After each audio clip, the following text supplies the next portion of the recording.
There's a whole host of information for the newest updates and upcoming updates for the new season in World of Tanks console, and today's video is going to go through all of the update news that you need to know, and we'll get started right now. For those of you that played last week, we of course had the upgrades to the Panzer 7 line, the German heavy tank, at least one of the three within the game, and they all got buffed slightly in various degrees, and of course you can check that out in last week's video if you really want to, but we'll be moving on now with the next buffs for this upcoming week. Now, there are a few things that you need to know with regards to the next update, and that is that there will be a brand new World War II premium tier 10 Russian tank destroyer Su-152 Taran. So this is the tank on screen right here. It's a tank that is in the Cold War game mode already, and we'll be seeing it come in as a premium tier 10 tank destroyer. So very, very interesting. This thing has a whopping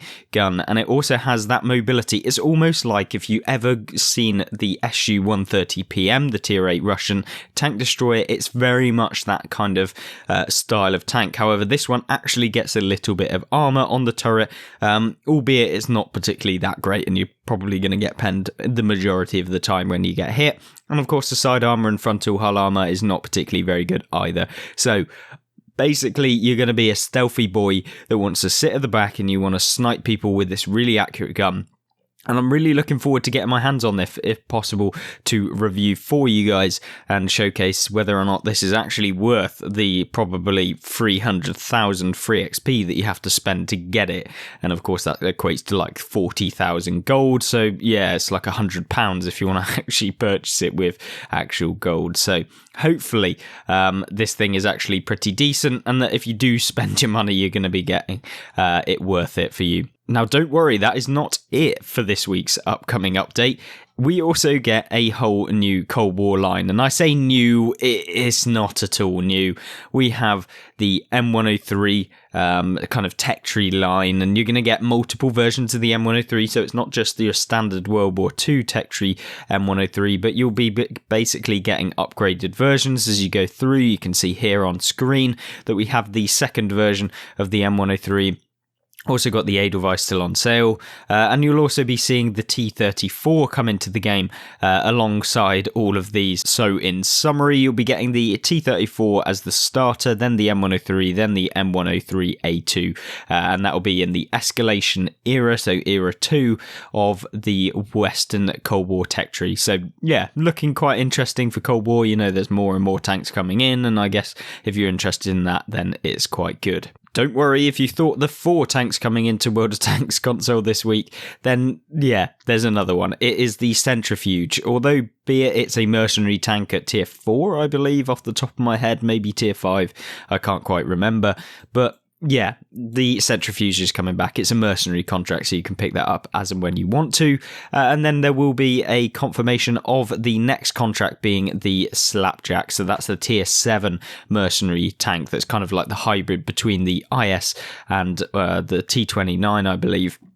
It's a very interesting tank, and I think it's pretty good as well at tier 7, so yeah, keep an eye out for that in the next contract coming up. Now, Wargaming released a brand new system that they're using now to keep people grinding through the tech tree lines on the World War II game mode and making it slightly easier. Now, what do I mean by this? Basically, you're getting an extra 50% XP and an extra 50% silver on every battle you play in vehicles that are in the kind of premium bonus week. And so this week we will be getting the STRV 103B, the Rheinmetall Panzerwagen, and my favourite medium tank line / really strong tank line, the TVP T5051, which is essentially a autoloader that is just fantastic. And if you haven't seen the autoloader video, I really recommend you checking it out on the PC version channel that I have started. It's really good. I cannot recommend the TVP T5051. The bonus is unfortunately only for tanks above tier 5, well, tier 5 and higher, so including tier 5, and then you'll be able to get the 50% XP and silver.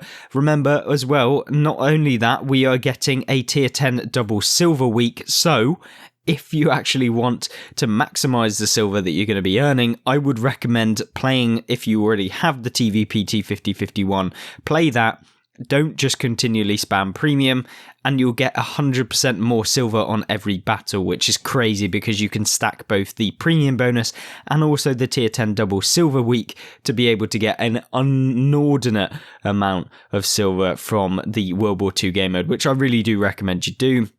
And they're really, really good tanks, and it doesn't have to be the TVP. You could play the Panzerwagen or also the STRV 103B. So, yeah, I really do recommend you test out these tanks and see what you think of them.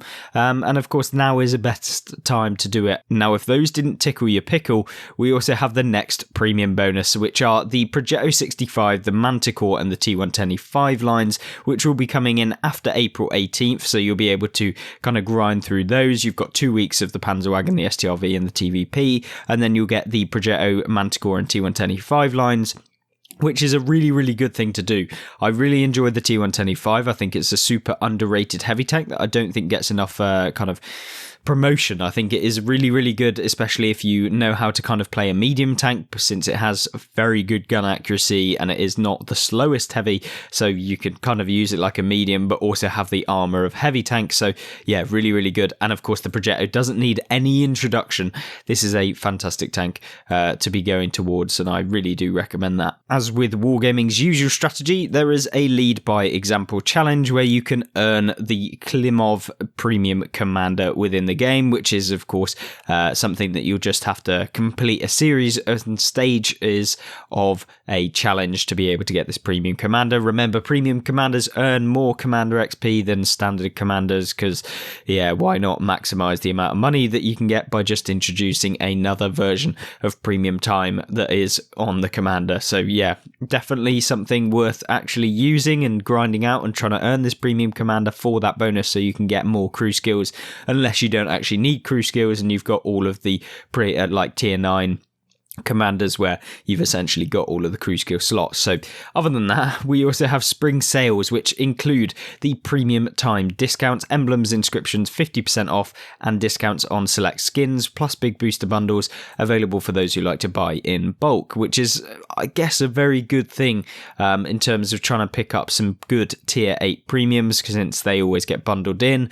Hopefully we'll review those bundles as and when they get released, and then you can see which ones are probably the best investment for your money in terms of being the most competitive tanks, or ones that maybe are really, really fun to play. And we'll do that in the actual update news video on Tuesday when it gets released, Tuesday or Wednesday, and then we can kind of showcase which ones are actually good. And then also we have the April challenge where you can earn the Guardian STG. So this is the monthly challenge where you can earn a premium tank, and it is the Guardian STG. I believe that was a previous earner tank challenge that we had in the game. And so if you already have the tank, then you'll just get the silver equivalent, which is roughly, I think, 3.5 million silver off the top of my head, just from experience. I think that's how much you'll get if you already own the tank. And of course, if you don't own it, you'll get the tank itself for you to play. And then, as talked about recently, the tier 10 double silver week, where you can maximize this and get a ton of silver when playing World War II. So really, really good times for next week. Lots of new premium tanks as well in the game. And of course, a lot of new extra content coming into the game as well soon. Now then, as for the miscellaneous update news, we've also got quite a bit of information that I think is very interesting for you to pick up on. And to begin with, we have a separate armor viewer that's coming into the game with values for Cold War and World War II, and that will be released in the next season release. So this is really, really crucial for you guys to kind of learn the armor values, where they get better and stuff like that. So that will be interesting to see what Wargaming's armor viewer actually is like within the game, because at the moment it's very rubbish. It doesn't really show you the live armor model, and that when a tank angles, you're not going to pen it. Stuff like that. Yeah, the separate armor viewer should be good, that has the values and stuff like that. So yeah, hopefully, fingers crossed, it will be good. Then we have the map guides coming into the game, where Wargaming is just releasing some map video guides on how to actually play them. Don't know whether they're any good. Kind of make that up in your own mind. And then there's new onboarding missions going into super tests, then focus testing. So you'll be able to see some actual new player introduction modes and tutorials for new players, which is really good. At least fingers crossed, because I don't know how Wargaming will deal with that and whether they're telling players the actual crucial information as opposed to just giving them like, here, you can drive forward with this button. I mean, it's pretty intuitive anyway. New incoming missile warning system going into Super Test as well. So if there's a missile coming into you in Cold War game mode, then yeah, you'll be seeing that. Full damage is also being reduced in the Cold War, because I was driving along the other day and suddenly I lost literally like 1,000 health from driving over like a little barrier, and I was like, what the hell? So yeah, definitely not something I was too impressed about, considering it was literally flat ground and I just went over a barrier and lost 1,000 hit points. Just like crazy, to be honest. And then obviously there is creating a method for season pass upgrades, where maybe you purchase the normal season pass but then you want to purchase the ultimate season pass. There's a way that Wargaming are going to do that, so you don't have to spend like 2,000 and then 6,000 if you want the ultimate. Yeah, hopefully that will come in as soon as possible. RE 2.0 testing is in progress and hopefully to be going to Super Test soon. So Wargaming are testing Artillery 2.0. There'll be a whole video on artillery coming out soon where we talk about artillery in general, what Wargaming could do, what they're probably planning to do, and how that's going to affect the game and the gameplay that we all like within the game as well. And then there is also World War II PvE about to be complete, which should be interesting. Very good for new players, very good to test things and try things out. Always a good thing to just add it in there. Don't know if many people are going to play it who play the game like as a veteran or maybe someone with a little bit more experience, but there we go. And then there's also the class-based matchmaking test cancelled on the 15th, so there's no longer that coming in. And then fixing next week, co-op Pearl River platoons. Platoon members are no longer stacked after spawning in. So this is all really, really good stuff. And let's take a look and a dive into Wargaming's Q&A, which is actually something worth watching because we get some interesting information as to the next season and stuff like that. Wargaming are currently looking into British Cold War tanks to get an armour buff, so that is something they'll be doing, probably because the Conqueror is pretty terrible in the Cold War game mode, so yeah, hopefully that gets buffed. There are plans for an APS trophy system in Cold War. In theory, yes, and hopefully will be done, but not anytime soon, so that is to stop the missiles coming at you, whereby, it just basically releases flares and stops them from coming in and just penning you for like 1,000 damage. Will the Bradley get buffed? No plans to buff this at the time.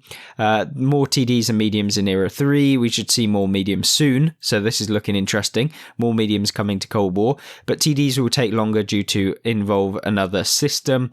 Fun fact from Plague, most TDs in real life for Era 3 are wheeled vehicles. Mercenary tanks in Cold War were also mentioned for TDs. Germany tanks for Cold War, they'll be in the next season, so it looks like the next season will be featuring German tanks for Cold War, so we'll be seeing a German tech tree, I believe. And of course, that will be continually being developed over the season, where they release maybe 2 tanks after the initial release of probably like 6 or something like that. So you'll be seeing probably German light tanks and mediums and heavies as we go through. And then there was also talk of the FCM F1 and Char 2C. Do they have a chance to be in the game? And Plague says yes. There's also introduction into SPG as direct fire tier Ds. Plague says he wouldn't say no, but RE 2.0 out of the way first. So hopefully we don't SPG as direct fire TDs. So this is essentially artillery playing like TDs, where they are actually trying to take out tanks, not just miss. And hopefully not. I don't want to be seeing any like 1,000 hit point worth of damage from artillery because they've changed them into like TD mode. Yeah, I don't think that that's going to be good for the game. Can we get a bigger minimap? That is being added to the feature ad list. The rationale for the T110E4 armor buff, before the buff it was 4 to 5% worse than the other big TDs. The armor is now comparable to them, but the team will keep an eye on it. Next revamp maps, we're getting Nomonhon and Dragon Ridge. Nomonhon is a map that I really enjoyed on console. Dragon Ridge, not so much. It's just a big kind of hilly map that's terrible for if you want to get anywhere quickly. Then we have the double silver for tier 8s when matched with tier 10s in double silver weeks. It will be looked into by the team, so this is looking interesting. Maybe we'll get a double silver tier 8 week as opposed to just a tier 10. Also, thoughts on the current state of the Doom Turtle. Plague says it is doing well and in a good spot. I think that the Doom Turtle is fantastic. It is probably one of the best TDs at tier 9, if not the best TD. Literally, its armor works, and the 750 alpha damage that you slap people with is insane. It really is. Does not need any buffs. It's fast as well. It's nowhere near as slow as it used to be with the speed buffs that they gave it. I think the Doom Turtle is in one of the best places. I don't think that Wargaming need to do anything with buffing it or anything like that. Will Japanese line be in Cold War? Yes, but not for some time, as apparently Japan just didn't create as many tanks as other nations, so they're basically not looking really into it, and they'll just put them in as premiums. A Swedish tank line in Cold War, they've said that there will be one, but it might take time to build and plan for addition to the game. Matchmaking seems lopsided in Cold War. Can this be looked into? It can be, but yeah, it will basically be after the class-based matchmaking has been introduced in World War II. There's also a premium Tensure autoloader M4A1 Bulldog, because of course, take away something that was overpowered and then release a premium version of the original version of the M4A1 Walker Bulldog, which of course is the tier 8, but at the time was a tier 7 light tank for the American tech tree. And now is obviously a tier 8, and they took away the autoloader. But yeah, apparently that's coming back as a premium tank, so yeah, get yourselves ready for a autoloading M4A1 Walker Bulldog again. Someone asked, can the gun mantlet for the Panzer 7 get a buff? And the answer is no, but it can be looked at. But yeah, Wargaming basically saying no, we're not going to buff the Panzer 7. There'll also be an update on the communication wheels. So there'll be 4 extra commands voted for during the poll and is being worked on by an engineer. So we should be seeing the extra commands coming into the communication wheel soon. That'll be really, really good. Hopefully it's need to target. I really think that that is a crucial one that they should have in the game. And also the Czech heavy tank World War II tanks will be coming in the next season within World of Tanks. So this is the next season. Hopefully it should be good. And there is a big hint for the next season. What is a tank made of? And what would you classify Wojciech as, which is of course a bear. So we'll be seeing some interesting tanks. So metal bear, something like that. I don't know. In fact, it's probably bare metal. I don't know if that is the correct term, but of course leave your comments in the comment section down below. And of course, thank you very much for watching this video. Hopefully it was informative for you, and we'll just go through the final pictures that you can have a look in the background. But yeah, thanks very much for watching. Let me know what you think of the new season. Let me know what you think of all of the information that Wargaming have provided us so far. And if you have any questions or queries, leave them in the comments as well. And hopefully you'll join me back in some more videos on World of Tanks console coming soon. Goodbye.